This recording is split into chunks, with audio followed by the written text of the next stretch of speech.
Sando up to eh. May dala ka? Yeah, bago kami. May dala ka? Yeah.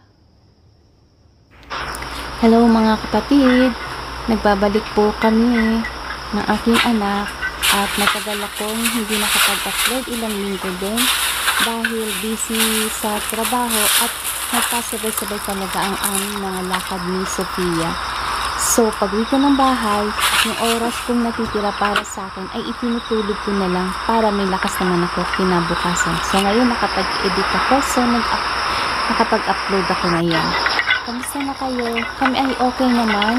Ngayon ay araw ng Sabado, wala akong pasok.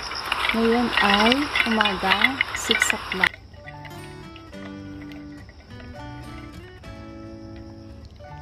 Nag-sunblock ka na?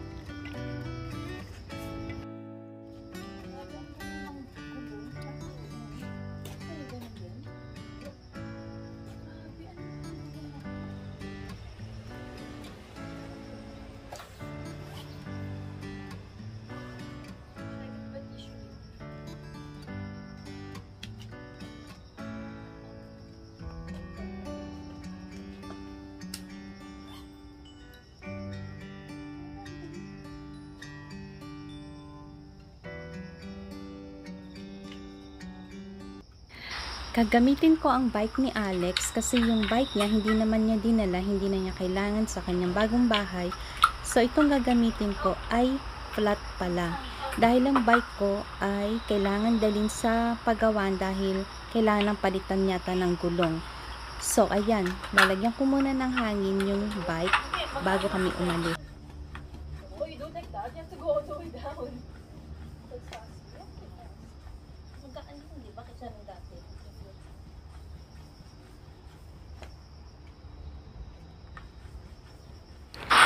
Sa video na ito ay ibabahagi ko sa inyo pag nasa cafe kami, ano bang mga pinag-uusapan namin.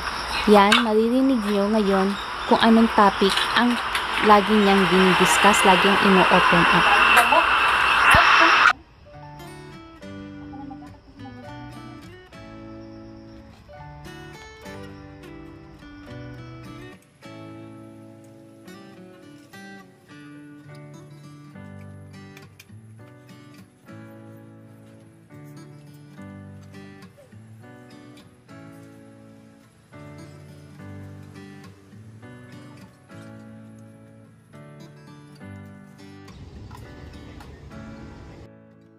Mga kapatid, andito na kami sa park, Nanajo Park. Kaya lang, si Isa nag-toilet, medyo nagpanic attack kasi yung parking space ng parking lot ng bike ay bawal na pala dito. Mahigpit na sila.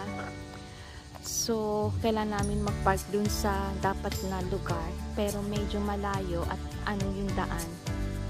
Parang nag-ano siya. Hindi siya naging komportable doon sa ganung sitwasyon.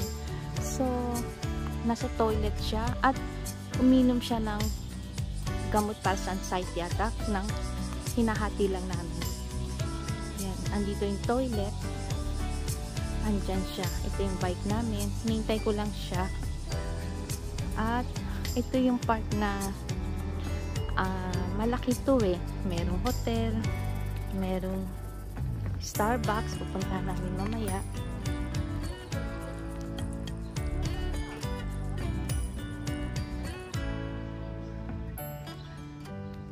Yan, hotel yan. Meron pang telephone booth.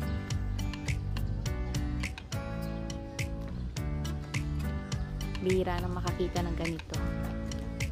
Dito hindi nila tinanggal. Mga kapatid, nandito na, nakalabas na si Isa. Ay, naku mali, Sofia.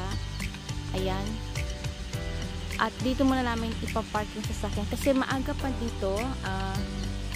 Dito lang muna kami sa malapit na to kasi gusto niya mag-filming, mag-picture, and then saka namin dadalhin din sa parking ng mga bike. Mga kapatid, tapos na kami mag-filming. Hindi pa nga tapos. Hindi ba? Ibig sabihin tapos na kami dun sa nature na filming ni Sofia. Ang dami naming kagat. And then, nakakita kami ng parking kasi magsa-Starbucks na kami. Andito, may 3 hours pay, ano siya. Mamaya tayo na ako. Tatain na naman daw siya. Okay. Ito na tayo ng Starbucks. At gusto ni Sofia mag-toilet daw muna. Ayan. Tabi lang to ng Starbucks. So, talagang lucky. Dapat magmamakdo na lang kami. Kasi ngayon parking. Pero meron naman palang katabi. So, okay lang. Okay, let's go na. Go na. Gusto na niya mag-toilet.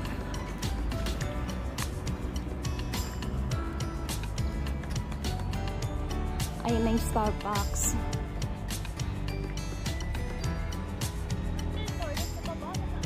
Hindi ko alam eh. Siyempre, baka sa taas. Oh.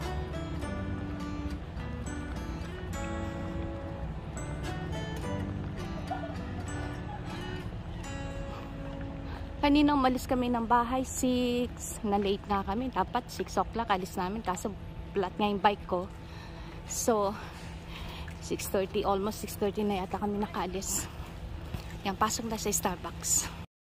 Dito kami sa toilet. Hinihintay ko lang si Sofia. Ayan ang loob ng Starbucks. Nandito kami sa baba. Hanggang 2nd floor yata to. Tapos na siya. Okay ka na? Okay. Nabangan talaga. Yung kata. Okay. Order na tayo. Ang aming kakainin. Ayan, naka-order na kami.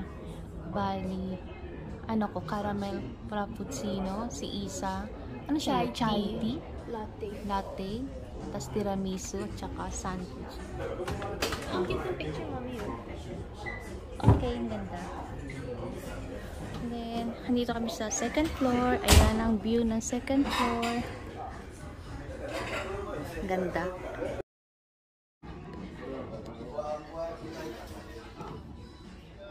Okay lang, i-on ko lang. Just for having you. Nagpi-filming ako, yung pala naka-off. Nagsasalita ako, tapos wala pala akong hindi pala naka-off. Ayan, ito yung aming kakanin. Ham and cheese. Then, caramel frappuccino. Ang dami naman tao. Ang aga. Wow! Parang iba ang view ng tao dito. Ano ba yan? Parang mga sportsman na parang mga... Really sportsman? Really? Ano ba yan? Businessman. Kami. Businesswoman. Businesswoman. Na YouTube. Na YouTube. Kain tayo. Kyoto YouTubers. Kyoto representative. Kyoto representative. 2023. Yes. Miss Sofia. Siguro may ikot natin tong Kyoto na to by edition. Ang dami na namin napupuntahan talaga. Actually, yeah. But if someone tells me to tour them around Kyoto, wala akong alam. Hirap mag-tour. I will still be lost. I'll be like, have I been here?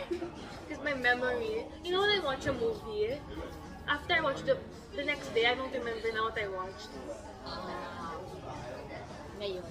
Before pa, the whole time. Now pa rin. But then I realized na, I think every time I watch, it's a different feeling. And I can learn something new kahit paulit-ulit. And it's the feeling naman when you're watching it, the lesson you learn. The lesson, I remember something, the feeling.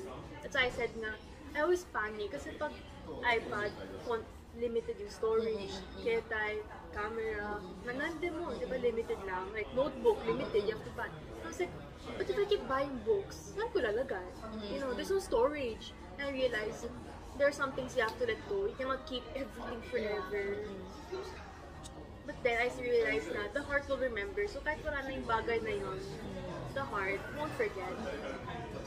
Hindi mo maalala like every detail, pero maalala mo na, minahal ko to, or gusto ko to dati. Yeah, you will know, diba? There's like attachment, sentimental value na.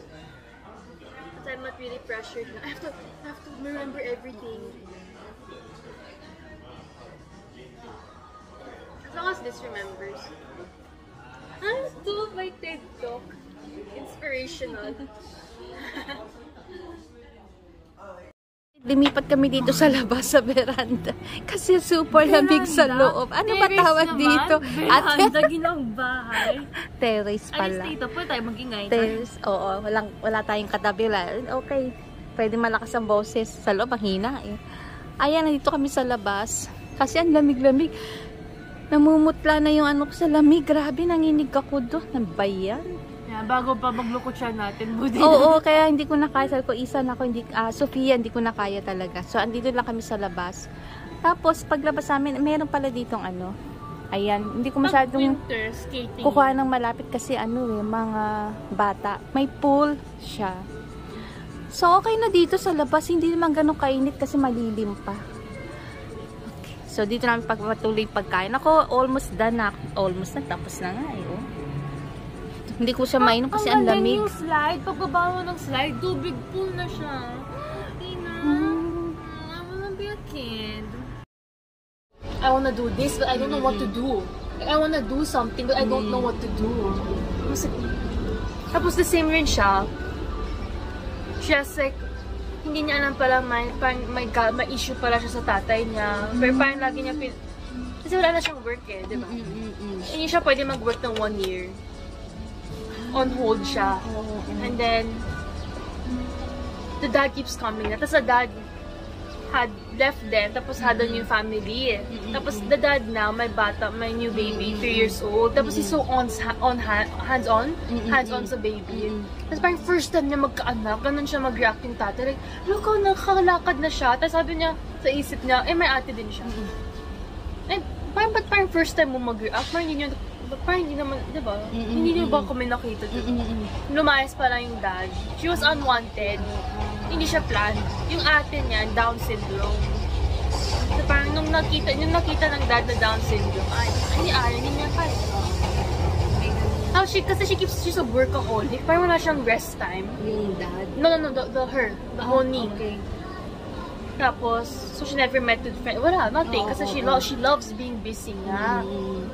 And then, pero when she got fired, and the dad keeps coming, and then sa isip, it's okay, but at the same time, parang there's something. And she's like, there's something pa pala here the whole time, hindi niya na-realize lang. So now lang lumabas na, moto-moto attack do. Hindi niya lang, nag-trigger lang now, kasi she's not doing anything. She has all the time to release it. And so she was like, what's this, Mitay na? Just also she said na her mom died of cancer so young. She was 19. So she was like living on campus. So college na, diba? Tapos her ate is like 1 year older but Down syndrome. So she was in care for people like that. She was never there for her mom when she was sick. She was never there for her ate nung namatay yung nanay, hindi niya inasikaso. So parang she said na, but she cannot blame herself kasi when you're 19, you can only think about yourself. I was like, oh my God, are you talking to me? That's why I told God, that's why pala you didn't let me read this before. Kasi hindi ka maintindihan, diba? Now I can really relate ka niya. Yeah. It's like, wow, magagawa ng book. Book talaga, books talaga. No, my favorite book is, oh my gosh, I forgot the title. I read it in one day. Yung mga books na related sa mga ano, talagang itagtag mo rin. Ito yung collection. No, my favorite book, I watched the movie also after. It's about the dad. I read it in one day. I didn't get to go for one whole day. It's about the dad. The daughter got kidnapped. And they couldn't find. And he couldn't let go. And he's always like, and then yeah, God sent a message, something like that. I cried. I can't really remember. It's a bad memory. But yeah, it's about God. Because in the movie, also in the book, it said na the God came. He can see God. He came to him. To this three yata eh. The soul, the spirit, in the name of God, the soul, the spirit, just like that Holy Spirit, like that, nasa tao na form. Tapos lahat sila babae yata. Tapos may... Ano ko yun? Oo. Pilipina. Naging kaano kayo, kabati ako kayo sa Jasco. That was in the book, also in the movie. They portrayed God as a woman of color. Tapos they're like, tapos he was got gulad. He's like, God's not a guy, man. Like, he's just like, God is everything and anything you want. I was like, yeah, who made God like?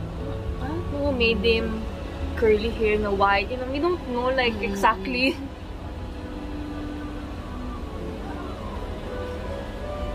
I think God comes in all shapes and forms. I feel like if a butterfly, kanina kasi I was down na so long, diba? I was like, I didn't see a butterfly pala. Then when you said na, I'll go up, then I was like, I have to go up again. Then I was like, okay, I'll go.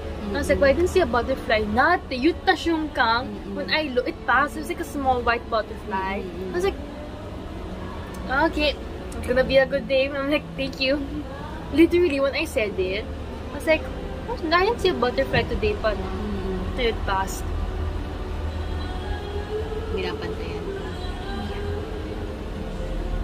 Thank you. I think it doesn't matter if what I see is real or ako lang nakakakita, because at the same time, I still feel comfort na I know it's God's message. Kahit wala naman dun. Pero nakikita ko, it means pinapakita sa akin ni God. At the fact na nakikita ko, ibig sabihin, gusto kong makita.